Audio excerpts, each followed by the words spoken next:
जैसे मैंने उसमें बताया था नवंबर का कि जनरल की जो मेरिट कट ऑफ है वो लगभग 74 से 76%। ये तब है जब पटवारी वीडियो का रिजल्ट यदि बाद में आता है, पटवारी वीडियो का रिजल्ट पहले आता है। दो बातें यहाँ बोलूंगा बेटा, ये सवाल आप लोगों ने बहुत बार पूछ लिया है और इस सवाल का जवाब तुम्हें कहीं से ढूंढने की आवश्यकता भी नहीं होनी चाहिए। तुमने पेपर दे दिया, हो रहा है तो बेटर है, नहीं हो रहा तो बेटर है, क्योंकि आपको होने के बाद भी 4th ग्रेड में नहीं रहना, तो अगली भर्ती जो भी आपको लगता है उसको पकड़ना है। और यदि नहीं हो रहा तो आपको ये सोचना भी नहीं चाहिए कि मेरिट कितनी नीचे आ जाएगी, कितनी ऊंची चली जाएगी, इनसे कोई फर्क नहीं पड़ता। ये केवल एक जंजाल सा है।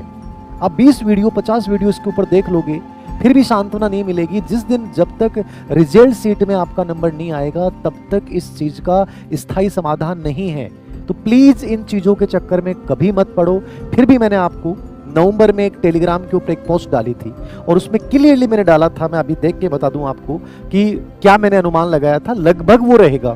फिर भी आप क्यों सोचते हो कि सर वही रहेगा, लेकिन अनुमान था एक सेकंड देखो नवंबर का, हाँ, जैसे मैंने उसमें बताया था नवंबर का कि जनरल की जो मेरिट कट ऑफ है वो लगभग 74 से 76%।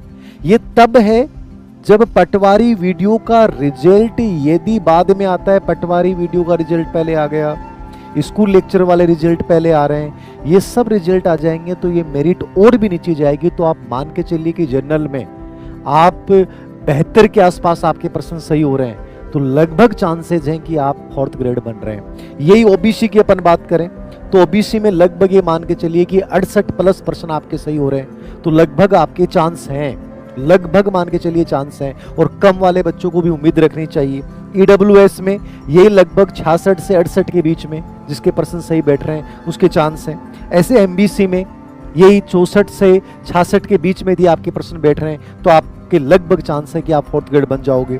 एससी एसटी में लगभग 61 से 63 64 के बीच में यदि आप जा रहे हैं तो लगभग चांस है। यही एसटी का रेशियो है। जब महिला की बात आती है तो 2 से 3% और कम कर लो। यद्यपि आजकल महिला और पुरुष दोनों की सेम रहने लग गई है, लेकिन 4th ग्रेड में अपन ये कर सकते हैं कि महिलाओं का रुझान उतना नहीं रहा, यद्यपि दिया सभी ने है। तो कुल मिला के मैं ये कहूंगा यदि सभी भर्तियों का रिजल्ट पहले आ गया और उसके बाद 4th ग्रेड का आया तो मेरिट आपको बहुत कम दिखाई दे सकती है और 53,000 पोस्टें बहुत ज्यादा होती हैं। और मैं कह रहा हूं फिर से, जिसका 4th ग्रेड में हो रहा है ना उसका 2-3 एग्जामों में और भी हो रहा है, तो उन सबको आप काट पीट दोगे ना तो नीचे आ जाएगी। तो प्लीज इन चीजों पे ध्यान ना दें। फिलहाल आपका पूरा फोकस जो होना चाहिए वो नेक्स्ट भर्ती या अगले सोपान वाली भर्ती है, उसकी तैयारी में जुट जाइए। केवल एक ये जंजाल है और इससे ज्यादा कुछ भी नहीं।